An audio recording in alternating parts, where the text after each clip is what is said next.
I think the sleeper hit TV of the year might be LG's QNED. Really? Podcast.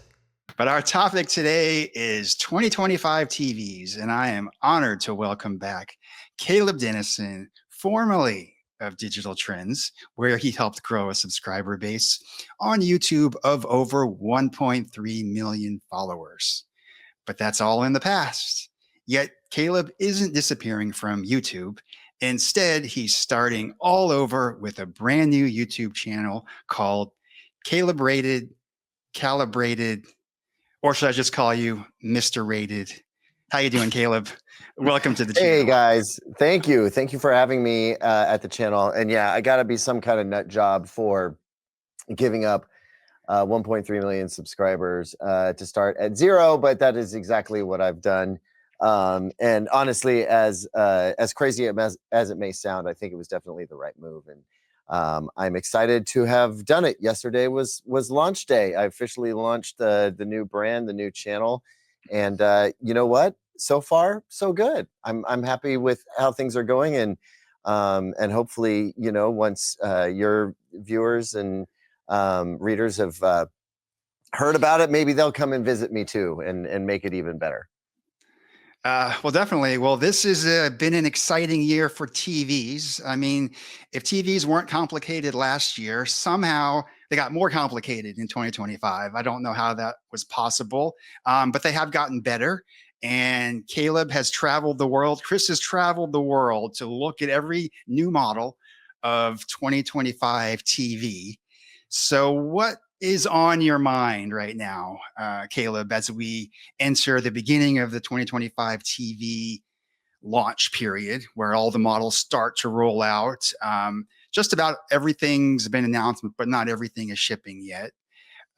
Where do you see the market right now? I feel like a broken record. Every year I say this, but each year it's increasingly true that what separates the very, very best TVs you can buy is increasingly less and less. I mean, it's such a tight run for best TV of the year this year. Honestly, you could almost just flip a coin or roll the dice on it.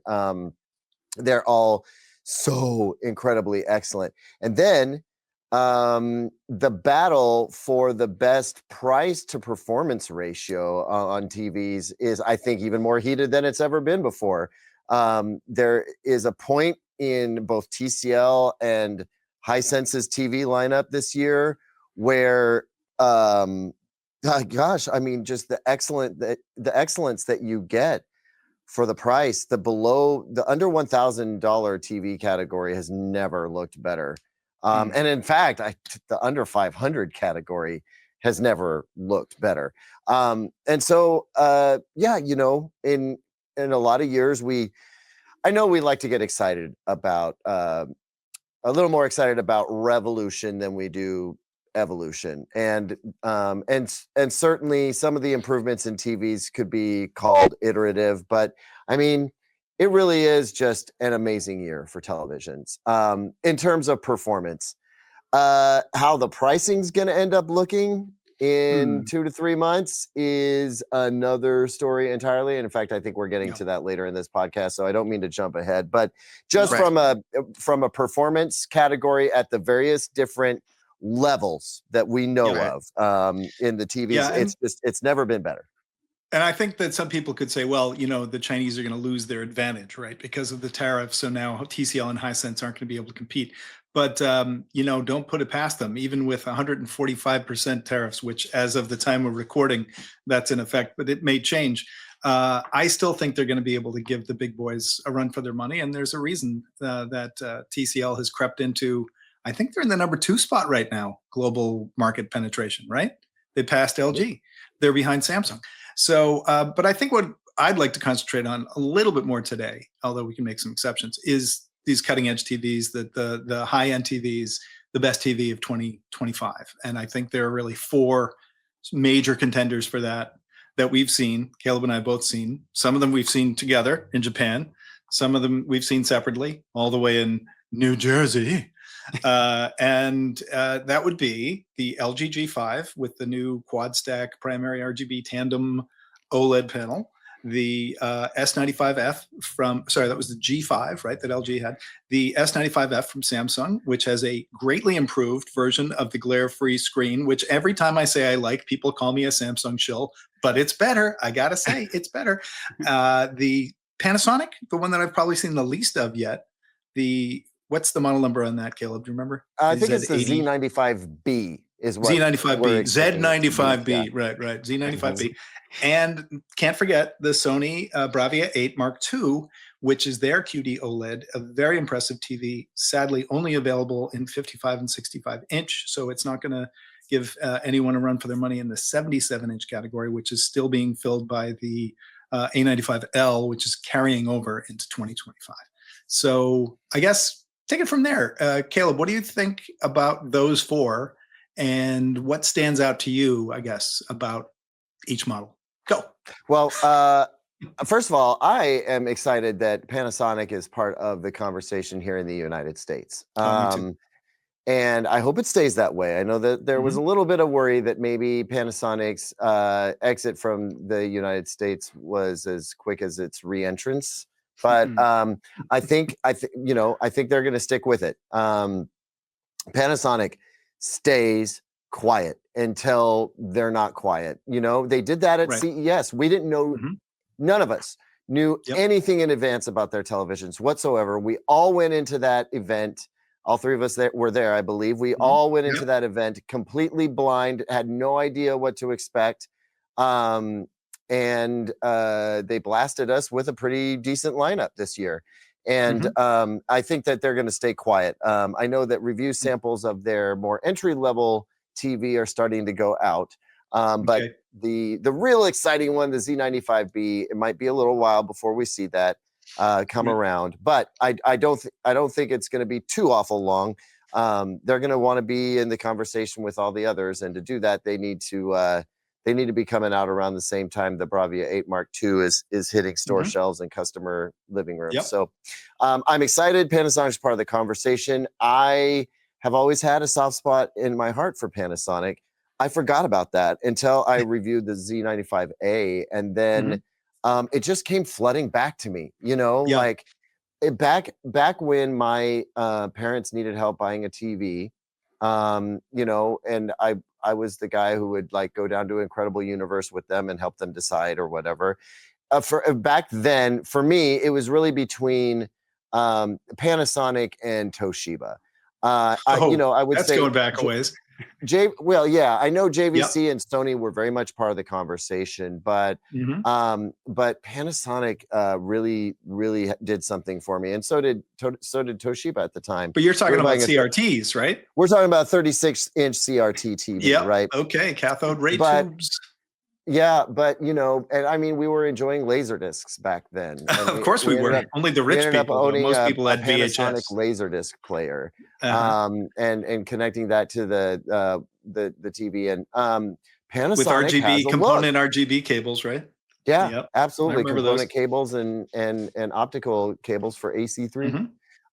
No, but yeah, Panasonic has a look just how Sony has a very distinctive look. It's something that transcends the basics of the processing and however they set up the color on the TV.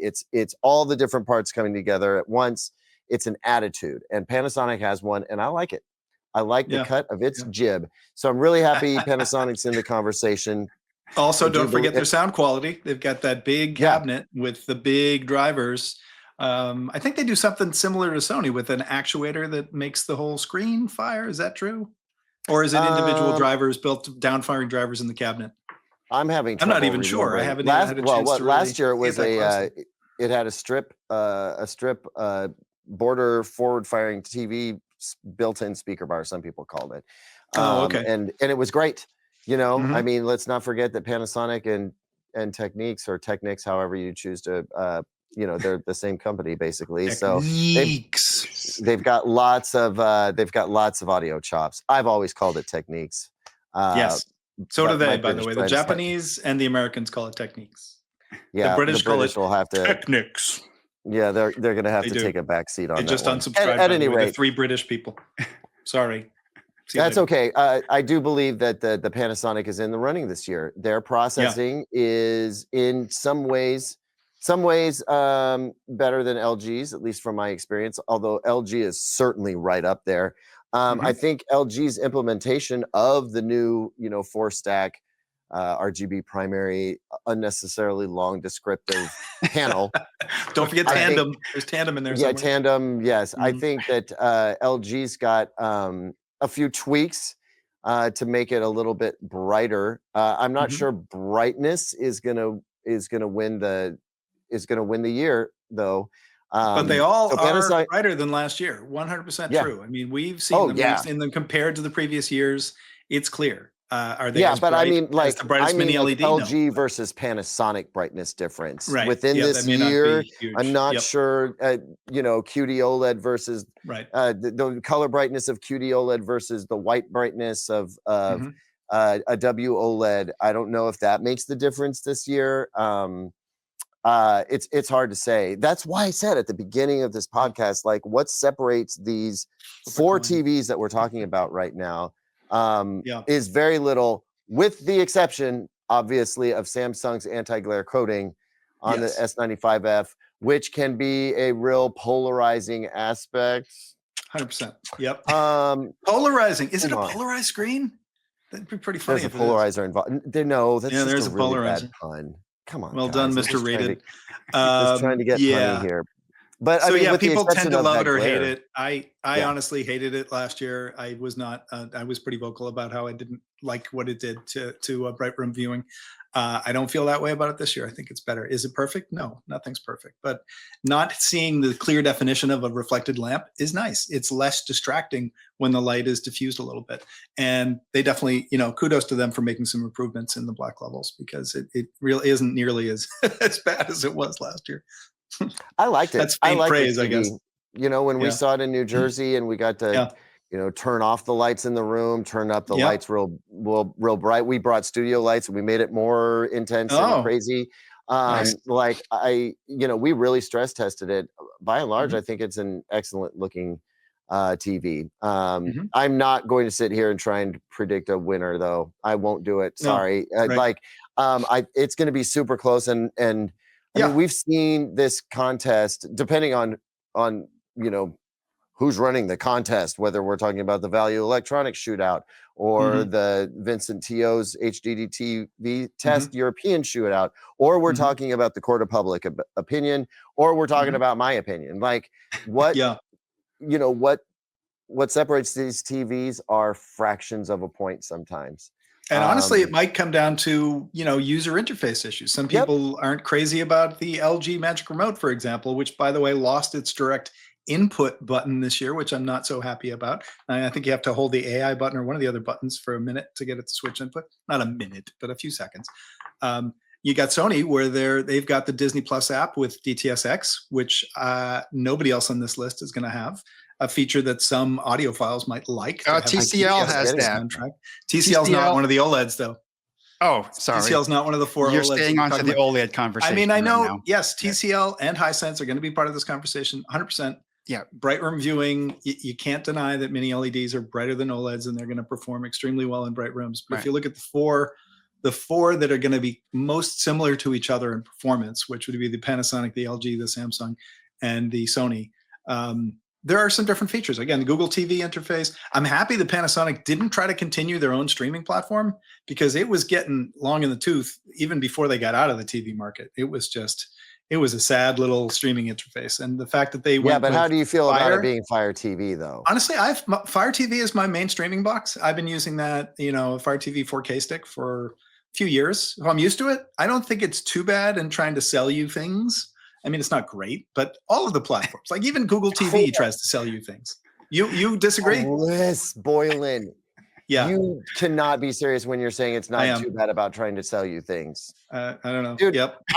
It's trying to sell me. It's trying to sell me an Amazon streaming stick on a Fire TV. Like, that's kind of stupid, right? They should know who's logged in and not try to sell you the thing you already own. I don't get that though. That doesn't happen to me. I mean, if Maybe Big Brother's going to maybe, be watching, why don't yeah, you know what I bought from Amazon and don't true. market me accessories, you know, Right. to Right. whatever. No, So I just wanted to have a little bit of fun there. I Yeah, think yeah. Fire TV is the major. Look, first of all, I think you're right. I think it might be a non-picture quality element that really ought to make the Right. difference from these TVs. I don't know if that's how it plays out in these contests that we have for best TV. It's Yeah. all it ends up being All like, about what would picture. Hollywood Yeah. like the best, you know? And I Exactly. don't understand why that. What looks closest to that Sony monitor? Oh, look, it's the Sony TV. What a coincidence. But seriously, Yeah. because they have similar engineers designing the reference monitor and probably some of the same engineers designing their, their TVs, you would expect there would be some similarities there. Sure. But reference is reference, right? Yeah. I don't think that's the qualification for the best TV. I never, Yeah. and I haven't. I think it gets you through a door, and then after that, you gotta decide what is it like to live with this TV, which is something I want to make a bigger part of TV reviews. What is it like? And you're going to on CalebRated. Yeah, I am absolutely. Right? Thanks for the reminder. I appreciate that. Because just in case you forgot, you have a new channel there, Caleb. Right. If I hate the remote, I don't. Oh, I cringe a little bit every time it's time to go watch TV. I'm like, oh, okay, yes, I know I'm going to get to Netflix and we'll be watching Suits in no time. But like, if that first moment of interaction is like, oh, that magic motion remote, that's not fun. Who needs that in their life? It's already stressful enough out there. I got to hear about tariffs and all these other things and that are not fun. I don't want my TV watching time to start stressed out by a weird painted. Remote. Yeah. That's bad news. Yeah. Well, one of the themes that I've noticed is, you could tell me, Caleb, your thoughts on this, but I feel like OLED's getting pushed out of the market down to smaller sizes. That mini LED TVs are taking over the large size based on price and performance. And if you want to go 85 inches or larger right now, there's not a lot of options except for the expensive LG. They have a 98 and 97 inch and an 83 inch. But everything else is mini LED on the super large size, and it's a lot less expensive. So am I wrong that OLED is getting pushed out of the market because it's too expensive? Well, I'm gonna say that the semantics of your statement are wrong, and that it's not getting pushed out. It just never climbed that high in the first place. Like, not really. I mean, 83-inch, first of all, I'll buy an 83-inch G5 OLED all day. That TV is going to be spectacular, gigantic. It's going to be a very large OLED screen, and it's going to be awesome, and I think everybody's going to love it. Expensive, no doubt. Yeah. But to your point, 85 inches and larger, look, the OLED stuff just does not scale up very easily. We've seen this year after year after year. 85 inches is not a new size. Like, it's been around for a while. What is new is just blasting past 85 into 98 inches and 100 inches and now 110 and 115. Like, did you get that 115 in, by the way, yet? You got a 115, yep. I heard. Yeah. So that's when's the review going to be live on CalebRated? Do you have an estimate? Oh gosh. Well, I'm going to try and unbox it myself, like solo. Oh, a what? And not show myself or the TV. It's a stunt. I admit it. Oh my God. It's a stunt. Yeah. But Keep the camera rolling. You get to watch me try to unbox a 115 by myself and put the legs on it and hope I don't destroy it. Are you going to keep it on the floor though, or are you going to try to lift it up onto a stand? Oh, it's staying on the floor. I don't have a stand big enough for that. I'll still get the popcorn because that sounds pretty funny.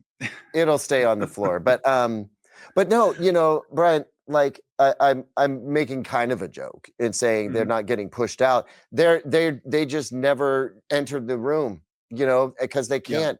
We know that OLED is made from mother glass.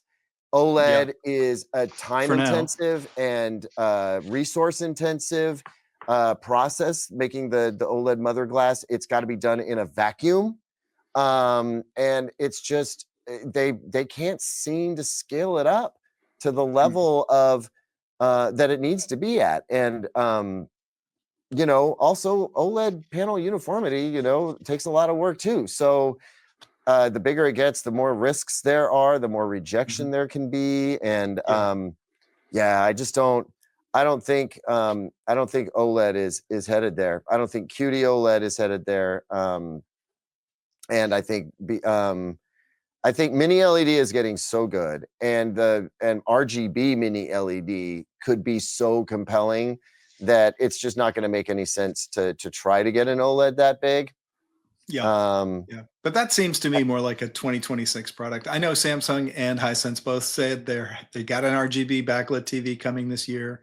But with tariffs and everything else, what's it going to cost? I mean, Hisense is probably going to sell it for bottom dollar, even though it's going to be massive and probably incredible looking. But Samsung's 115-inch RGB backlit, it's going to be more expensive than their 8K, I bet. And that's expensive. Oh, yeah. That thing's like what, 40K or something? The biggest 8K TV? Yeah, it's got to be. It's a lot. Also, I want to hear from you guys on this. What's your opinion about buying first gen technology ever? Like, with acknowledging that the A95L, you know, which was, you know, the first gen of QD OLED implementation in a TV, that turned out pretty good. But it was not the first time QD OLED was put into something. And no. But yeah, seriously, how do you feel about buying the first gen of any technology? Because I'll tell you, for myself, I feel like a public beta tester, and I don't love that. You know what I mean? But could you say that about the new quad stack, you know, tandem RGB panel from LG? It's their first generation of the new panel, but it's not their first generation OLED. It's like fourth generation OLED for them. It is. It's an evolution on an existing technology. That's not really true of RGB mini LED, because the way the processing has to control it, the way it executes the fundamentals of light production and color production, completely different. So, so yeah, I mean, that's why I make the distinction there. Like, I don't know if I want to be on team, you know, version 1 of RGB mini LED. I just don't. I think Sony's Qualia 005, the first RGB backlit, I think it was just combining the red, the green, and the blue into a white backlight. So they were just trying to create a pure white backlight. They weren't doing what the new generation is doing, which is, oh, this is a red area of the screen, we're just going to fire the red backlight. But then what if 3 pixels over, it's green? You know, like you've brought up, and you asked that question when we were in Japan, how do you handle that? And I think that's why it hasn't come to market yet, is because it has to not only vary the intensity of the backlight at each level, but it has to decide which of the 3 pixels is going to have the front line here and be the brightest. When you've got these different colors, it could be right up next to each other. Do we just fire all 3, make it white, and then do a standard color filter? Or is it smarter than that? Because it's not a one-to-one match between the backlight and the pixel, where it is on a micro LED or an OLED. So that's some pretty complicated math. Yep. Brian, what do you think, man? I mean, can something be awesome enough that you'll sign up for to be a glorified beta tester on a Gen 1 technology? I'm not opposed to Gen 1 technology in general. If it's new and it's exciting and you're the first to try it, I don't think there's anything wrong with that. It's really a question of, I mean, kind of almost back to what you said, the margin between every TV is so slim right now. It's almost like, why not just save money and buy the one that's on sale? And currently right now, all the 2024 models are on sale. And the difference between 2024 model and 2025 model is so slim that in many cases, you would not be able to pick them out unless you were told like which one you could have them calibrated. They're close. So what are you recommending right now for people if they're shopping? Dude, you just said it. I will die with my dying breath on my deathbed. I will be saying, buy last year's model. Like that is such good advice for in almost every sector. Buying last year's model is the smarter move.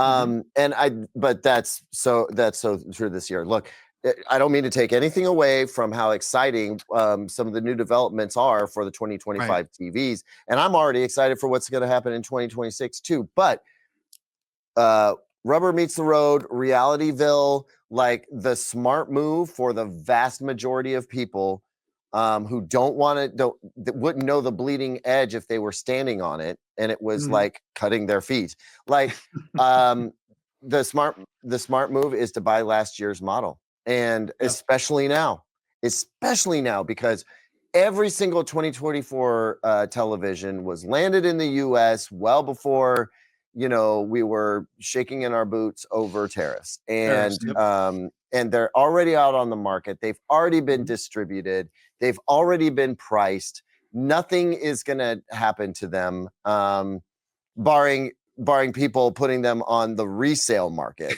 right? Like once we see, like, oh, all of a sudden, like a 2024 LG G4 OLED could like end up being double what it originally retailed for, right? People are going to stockpile it to resell it. Yeah. Maybe that's what we're looking at, you guys. Maybe we're looking at price gouging from in the secondhand market. The way vintage receivers went ballistic in COVID times. Like your Marantz 2200 is $3,500, even though it was seriously maybe $500 2 months earlier, 6 months earlier.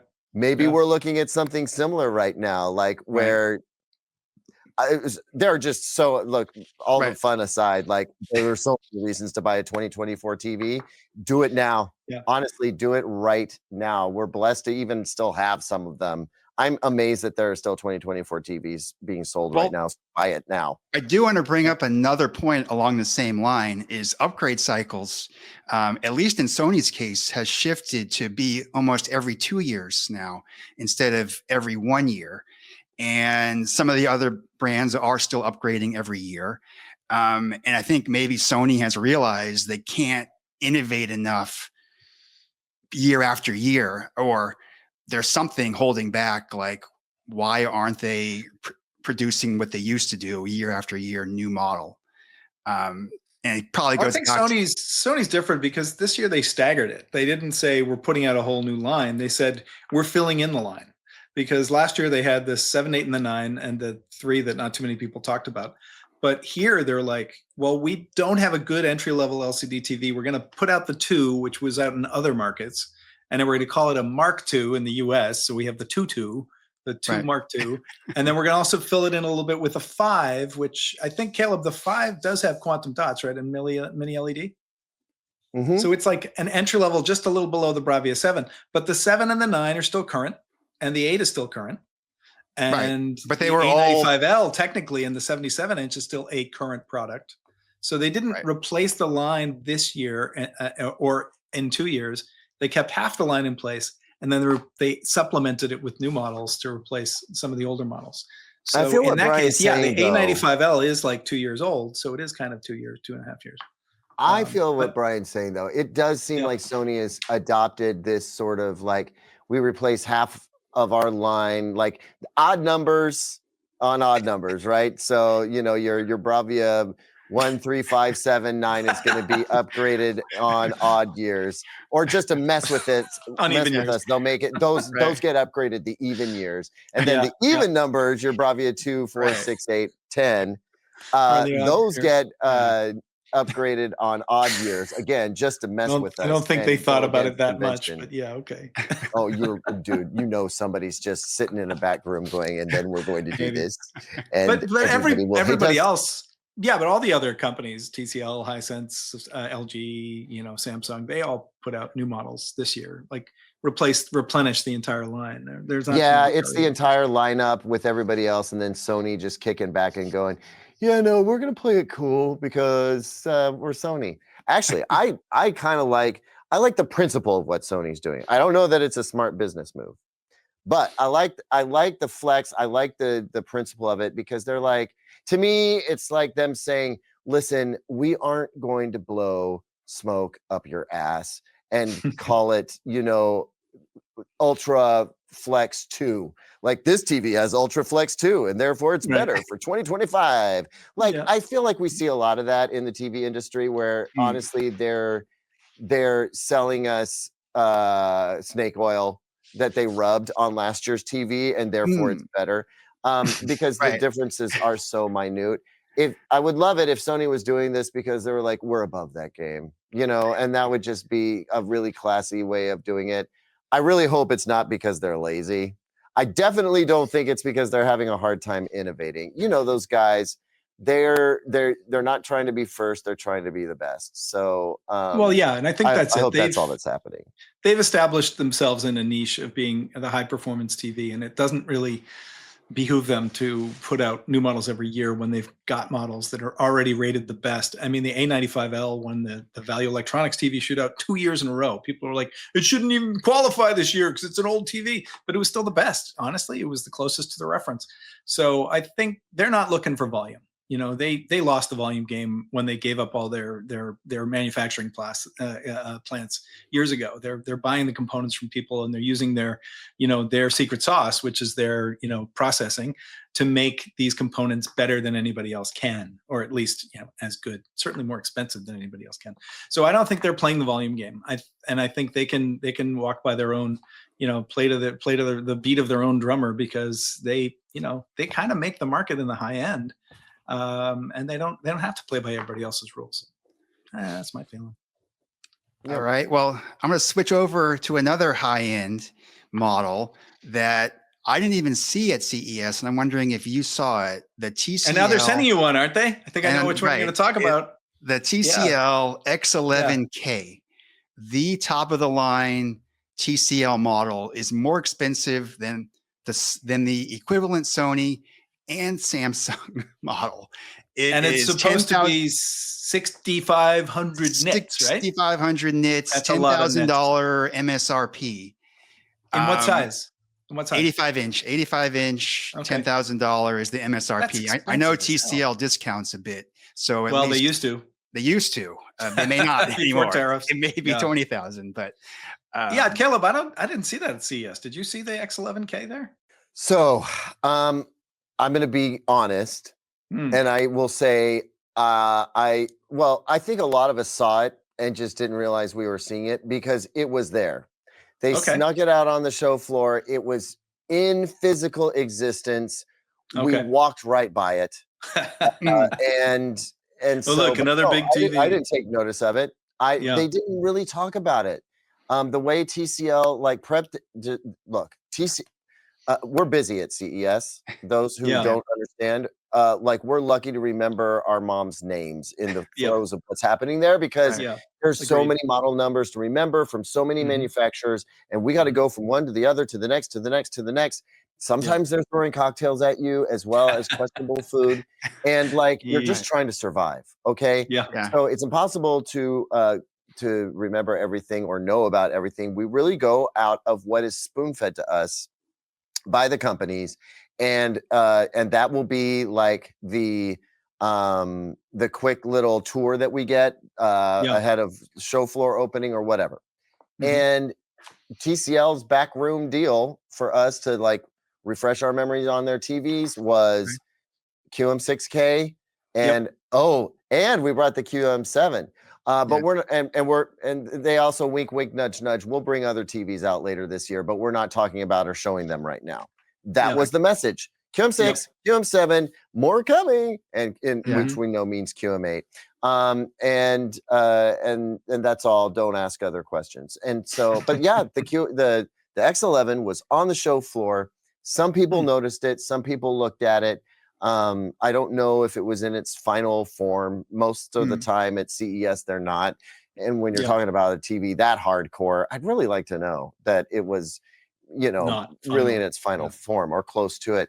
But we didn't see it at CES. Now, TCL, I don't think they're releasing it for a while. I think we're talking a late summer TV. Well, Brian, what did they tell you? Well, I mean, I'm getting one to review, but I mean, you can order it now from Best Buy. At least the last time I looked, I don't know. And it's being delivered now, or it's what's the delivery date? I have to go Yeah, I guess we can check the check that website. later. I would be Yeah. shocked if it was actually getting delivered. And I know, from what I understand of TCL's release cycle, the next thing to hit reviewers is going to be the QM8, the new QM8 level TV. And then the last I heard, again, I've been kind of busy. I've had my head buried in the sand on Yeah, this doing a whole few things. Caleb-rated launch. Yeah. But the last I heard, X11 was planned for a little bit later in the year. At least it's actual shipping to stores and customers. So if I Caleb, end there up was being a wrong little about that, yay. Yeah, there was a conflict because they were doing their briefing, if you remember, and it was the same week as another manufacturer was having their workshops. And if you looked at the title of the briefing, it mentioned the X11K in the briefing. And so we all showed up and we watched this Zoom, and it was like 30 minutes and it was over. And they didn't mention the X11K at all. And then suddenly this press release went out and saying, here's our new TV. It's 6,500 nits and 15,000 dimming zones. Have a nice day. And it was well, speaking of shocking. companies doing stuff different, you Yeah. know, we were just talking about Sony's like, you know, staggered release style. Mhm. No, at least not in my 15 years that I've been paying attention to this. I can't remember a time when a TV company decided to stagger the announcement of its TVs as well as the release of them. This is the first time TCL's like, they came to CES with a 6 and teased a 7. Now they've released a 7 and they're starting to tease an 8. The 8 will come out and then the X11 will come out later. Normally it's just like, here's our Boom, lineup. here they and all everything are. comes Some are out all coming at later in the same year. time. Yeah. So like this is obviously a new thing for TCL. Both the corporate people in China that created this idea and then the folks here that we deal with at TCL USA having to handle it, like because they're being handed this release pattern. It's a strategy. Don't know if it's a good one or not. But that's what's making the TV industry so confusing and volatile in 2025 is this kind of stuff, you know? Yeah. The wacky release schedules and everything. Right. I mean, so you just mentioned 4 models within the TCL line. Sony has 4 or 5 models. Each brand has 4 or 5 from entry to high end. And just trying to figure out within a particular company, what's the difference between, let's take TCL's case, QM6K, QM7K, QM8K. Generally, the number of zones and the strength of the processor, and also the refresh rate. So if you're starting in the entry level, it's generally going to be a possibly 60 hertz, but normally 120 hertz refresh rate. As you step up, you might get 144, and the flagship is going to be 165. Now that only really matters pretty much for gamers, but it can help if you're watching sports to be able to process and refresh the panel that quickly for like fast moving stuff. It doesn't matter as much, I would say, for movies. But I think that's mostly it. It's like in TCL in particular, it's a better processor, more dimming zones, which is nothing to trivialize because it does have an impact on picture quality. But you can get like a pretty good percentage of the quality in these entry-level models. And those are the ones that don't really get a lot of love. You know, like TV Shootout, we're only looking at the top of the line OLED from each and the top of the line mini LED for each. Most people are not going to be throwing down $3,000 to $5,000 for a TV.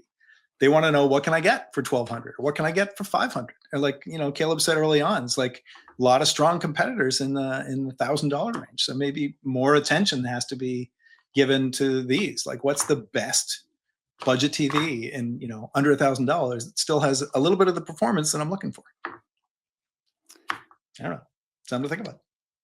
For me, with TCL and Hisense specifically, as you go up in their lineup, I think you encapsulate it as better brightness, better black levels, better sound.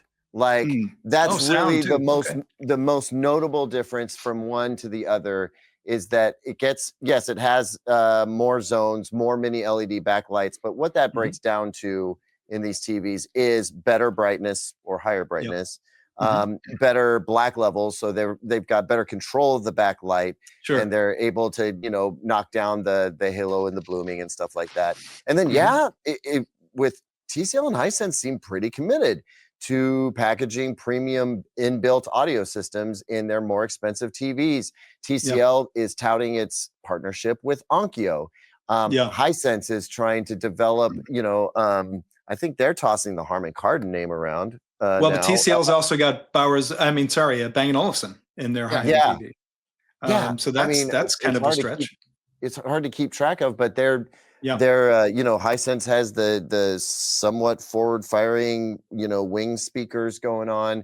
TCL's putting as many bass transducers as it can into the back of the TV, and they're trying to escalate the sound situation. When you pay more money, that's how they're trying to give back, I think, with those. Right. With Sony and Samsung and LG though, they're with their mini LED line. I mean, they're more of a mixed TV. It's like they've got their mini LEDs and then they've got their OLEDs, and I feel like you're supposed to get more, better brightness and better black levels as you escalate in their lineup. Sound quality seems to be all over the map. I think the sleeper hit TV of the year might be LG's QNED.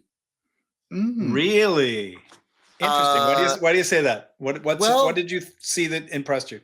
I mean, well, we saw it at LG's event, and it looks better than it ever has before. And LG has never pushed that TV super hard.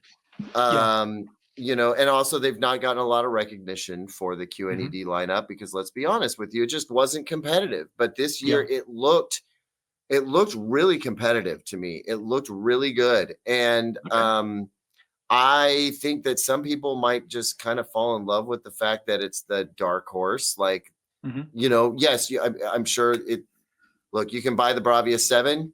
You can buy the Samsung, let's call it the QN85, right? Or you can buy the LG QNED.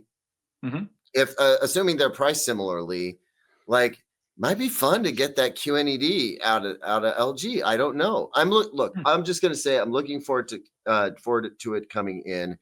I hope I'm as impressed with my testing as I was in just the subjective pass by viewing. Because if I am, I think it's going to be fun to say, like, QNED just walked into the room, and you have to, and you have to take QNED has entered the chat. It has entered the chat. Exactly. No cap. It's good. And you have to talk about it now. Sorry, not sorry.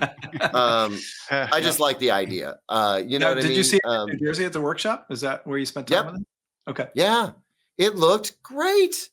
I was so distracted by the tandem quad stack, really long named OLED that I didn't notice the QNED too much. I'll say this. It caught my eye at CES, and I was like, oh, that's something. And then I went into the event in New Jersey that LG held, and I thought to myself, I need to go double check on that QNED. And I was like, I was right. The first time it really looks pretty good. So cool. I'm hoping it turns out to be great, Right, because that's going to be appreciably less expensive than the G5 and probably even the C5.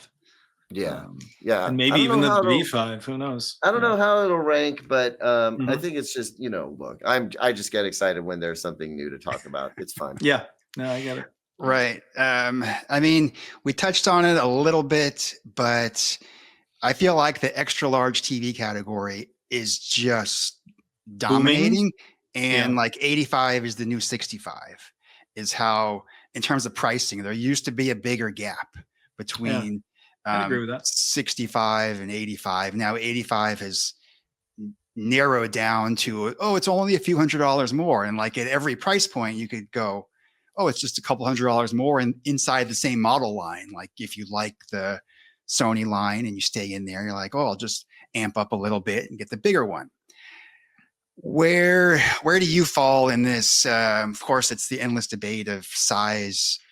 How much emphasis do you put on the size of the TV when you're recommending these? I mean, what a weird thing to think about, right? Because I mean, have any of you ever tried to step down to a 55 after having lived with the 65 for a while? It's not fun. It hurts. Yeah. It's to me, I laugh at myself all the time because I was so excited to get a 37-inch flat screen Right. Vizio.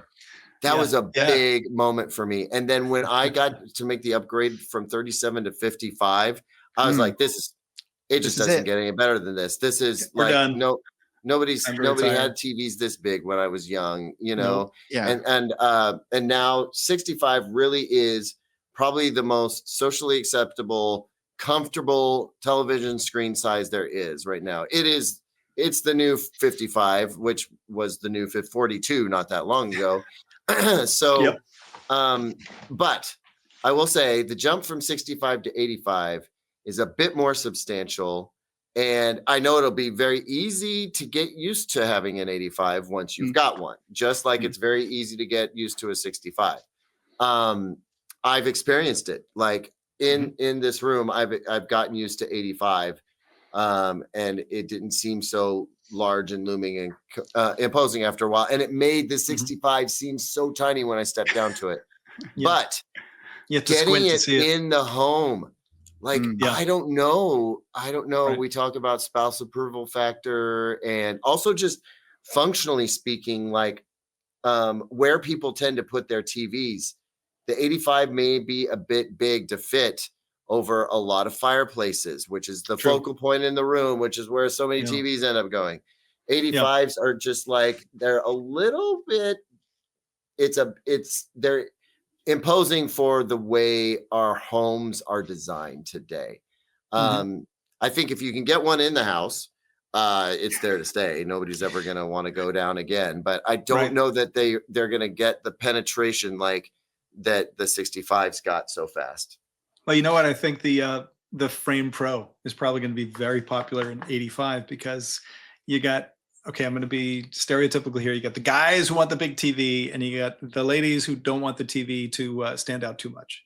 And I know that's generalization, but if you can bring in a TV that looks like artwork and it happens to be 85 inches, then maybe everybody can be happy. The interior designers and the people who want the big screens, whatever gender they might be, you know. I like the idea of like saying like the size of the TV that will be accepted into a home is no different than the size of the artwork that you could put on the wall. And right. But 85, dude. It is. You're right. It would be a big painting too. That's a big old painting. Yeah. That's a that's a freaking Banksy. Like we just deconstructed this wall and reconstructed it here, kind of thing. Like that's a Rembrandt that you normally would see on a chapel. That's not. I mean, it's big. Yeah. Yeah. I don't know. It's not a little Picasso that you might see in the Louvre. Brian, you're right. Like the 85s are just blowing up. You know, the prices are coming down. It's everybody is pushing that screen size. They're making that size very enticing, aren't they? I want in the real world. I don't know if sales numbers will bear out what the market wants to be done. Well, from what I hear, the Samsung The Frame, they call it, is selling pretty well. And I think it's one of the most popular Samsung models, even though it doesn't have the most latest cutting. Yeah, it doesn't have the best performance, which is odd that they can put that into. I feel like they could cram their best performance into something that is the aesthetics of the frame. Well, that's the Frame Pro. It's got local dimming. It's got mini LED backlighting. It's better, but it's not. But it's edge lit. It's not a full array backlight. Right. It's not. But they're trying to keep it slim as well. And you know, when you put a full array backlight in a TV, it can get a little bit thicker. Okay, even if it's like a 1/4 inch thicker or a couple millimeters thicker, and it's still like that was the original size Frame TV. They were about 1 inch. Yeah, and they were 55 and 65 inch. Anyways, I was trying to get to my main point here is I feel like Samsung and any manufacturer that wants to copy it, they should only make a frame. Why make any TV that can't mount perfectly to the wall like the Frame can? Like, why have all these variations of mounting and make it more complicated? Just make everything frame hangable with the super slim. I don't know if you guys have seen the mounts for them, but they kind of curve out of the wall a little bit, and then you drop the TV in it, And well, making a TV that thin is expensive and complicated.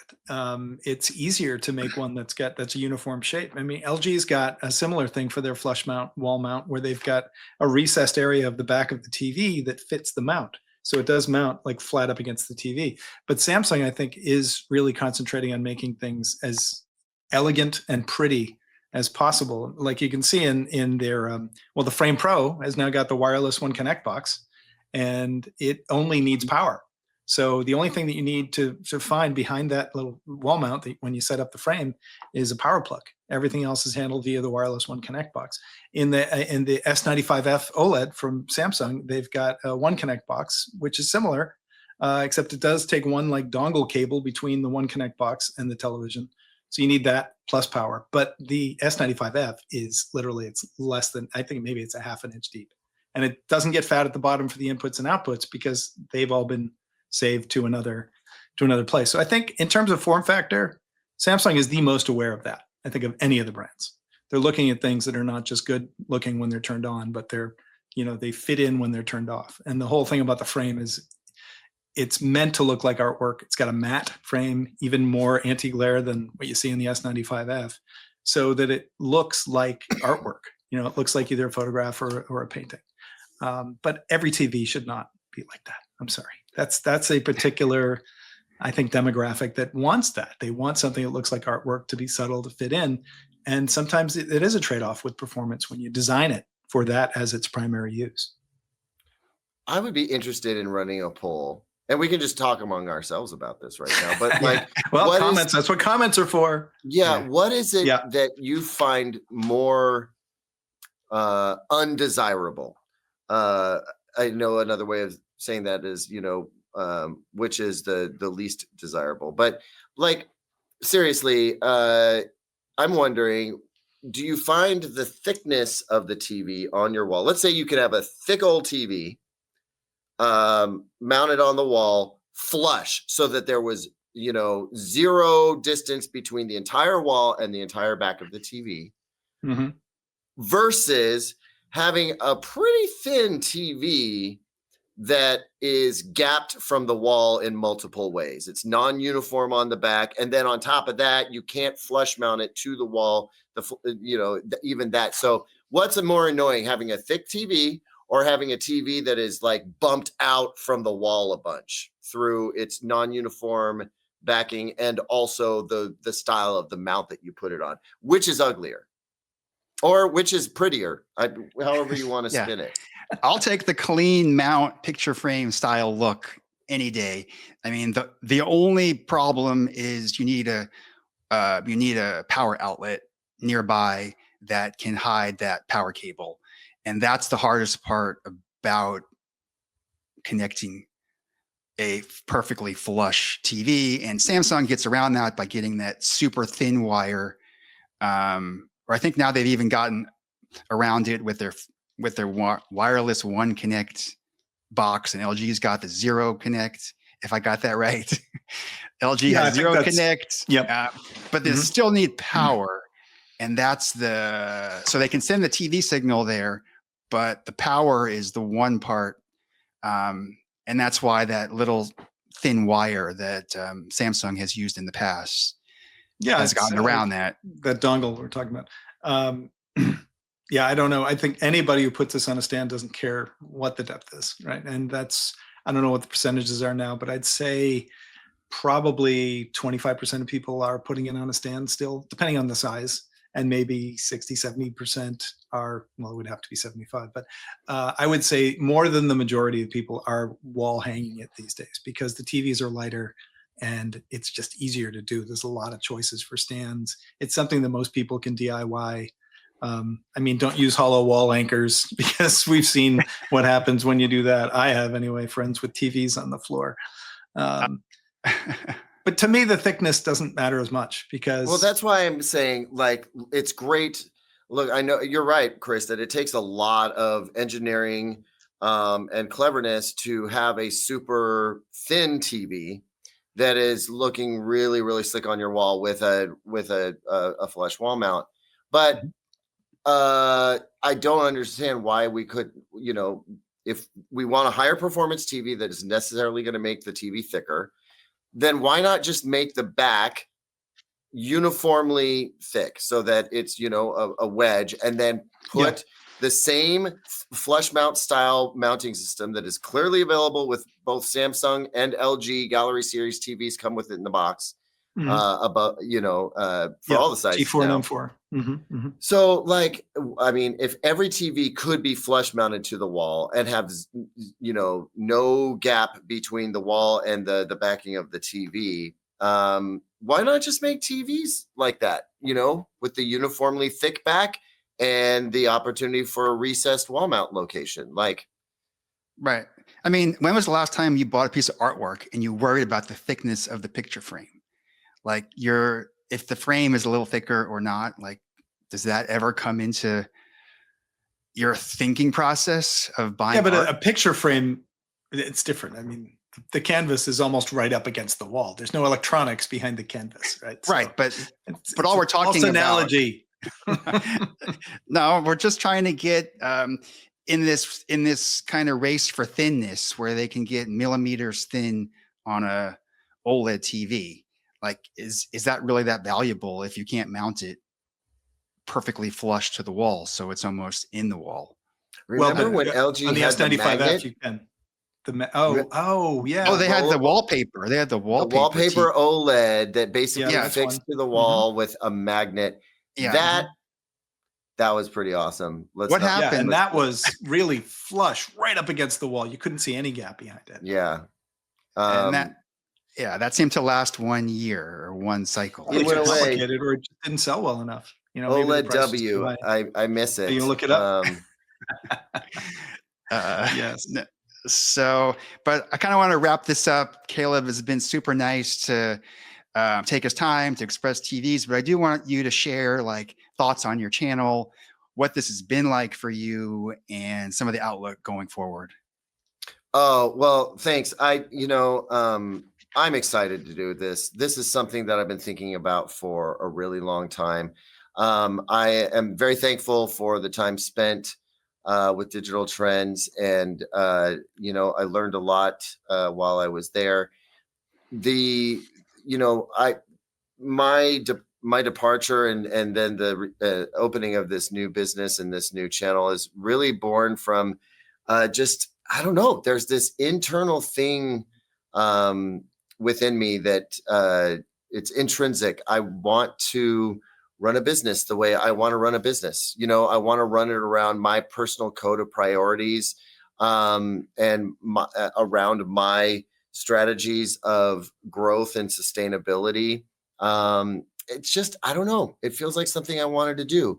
And I'll say transparently, part of that is because I've been making a lot of things, a lot of creative works, and I don't own any of them. Right. You know, I don't own any of that. It all belongs to somebody else. And you guys may be aware, there was a point at which earlier this year, I did a very, very personal, and it turned out to be very emotional speaker review, mostly because of how it related to my relationship with my dad. That was a big piece of myself, and I don't own that. Yeah, that very personal thing belongs to somebody else, and that just stuck in my craw more and more and more. And I realized, you know what? I've given a lot of myself to others over, the first 3 decades of my professional career, we'll say. Like, I have given a lot to other people. And I've done it joyfully, and I've done it willingly, and including that speaker review that I gave away to somebody else. I made that choice. I knew what I was doing. I made the choice to do it. And it belongs to them. It is rightfully theirs. But I just didn't want it to be like that anymore. You know, I wanted the stuff that I make, I want it to be mine. I want to own that just the way I want to own my music. I really do. And I want to own my movies, that's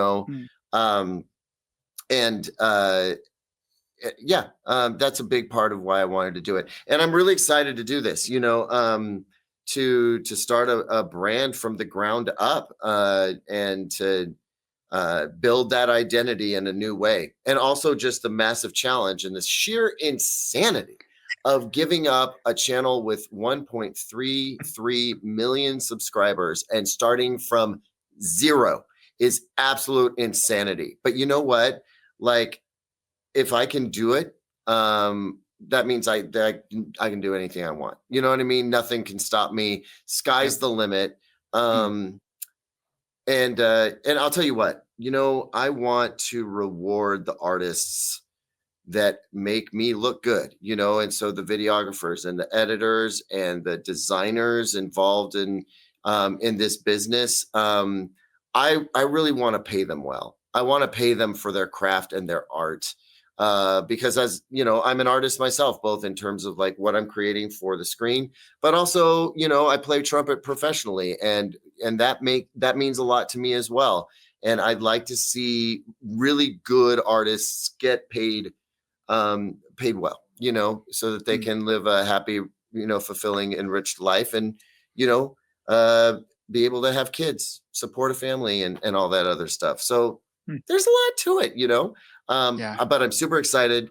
I'm glad I did it. I really appreciate the support that I'm receiving from guys like you, from, being able to appear on your podcast, and collaborate in this way, but also just the fact that you're telling your friends, you're sharing it with colleagues, both professional and personal. I appreciate that tremendously.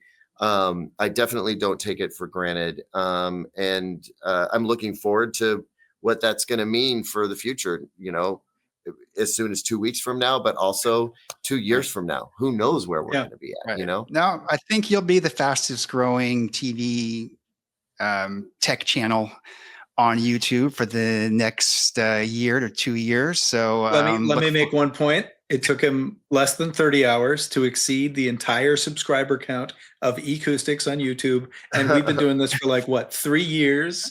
So he just comes out like, yeah, I got my own channel. Ding, ding, ding, ding, ding, ding, ding, ding. So well done so far, but it's just the beginning, I'm sure, Caleb, because you've earned every one of those followers. Well, definitely. Thanks. Yep. Thank you. And they're all yours. They just need to figure out where you are now, and they'll find you. And just to correct the record, you want people to say CalebRated, Calibrated. Oh, it's CalebRated. Caleb, right? It's my name, Caleb. Yeah. CalebRated, but it's a double play on words. One is Caleb rated this thing, I mean, and I think my tagline might be something along the lines of like, before you buy it, ask yourself, what would Caleb rate it? And it's, and if you don't know, all you got to do is ask. But also it's a play on the word calibrated, obviously, because that's a core part of the objective analysis that goes into a television review or an audio review. And so I just thought, it was a fun play on words. And I could see it looking good as a logo. And I think we landed with a really fun logo where that's a remote control in the R, right? There's a remote control in the I didn't notice that. My wife noticed that. Yeah. That's cool. And whether it's in the way it's fully spelled out or in the little CR abbreviation, there's a little remote in the R. I think it's cool. I think it's fun. But yeah. I have another channel. People will also see the Caleb Loves Tech channel. And that was always meant to be more of a personal vlog, kind of behind the scenes, talking about the music stuff, talking about food that I like to make, talking about the beautiful vistas at the wedding locations that I get to go to throughout the summer. That's what the Caleb Loves Tech channel is really meant to be. And it will stay that. CalebRated is the tech channel, right? It's what you've come to know me for, and that's what I'm out here to do. And cool. And what's going to change just for the subscribers, viewers? Are you changing up any formats? Any surprises you want to give hints at? I am looking forward to doing more audio. I'll just straight up say I enjoy doing the sound bars. I feel like I need to do a few more of them, but I am an audio nut. And anytime I can geek out on you know, high-end audio, 2-channel audio, whatever. I'm looking forward to doing that a little bit more often. I don't know that I'll ever necessarily be able to dig into it quite like you guys do. But it's a passion of mine, you know. I love making music, and I love the stuff that reproduces that music just as much.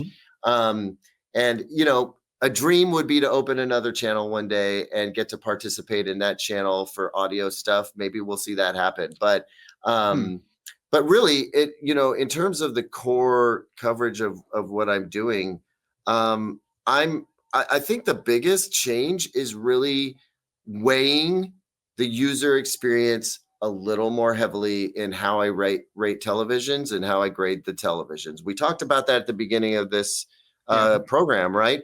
Like, I think, you know, the remote control, the graphic user interface, the smart TV interface, how many ads you get, how bad it sounds or how good it sounds. Like, I think that means a lot more now than it ever has before. Because before, like, the next level TVs were putting out picture quality that was so insane you didn't care what it was surrounded with. It was fine, whatever. That looks so amazing.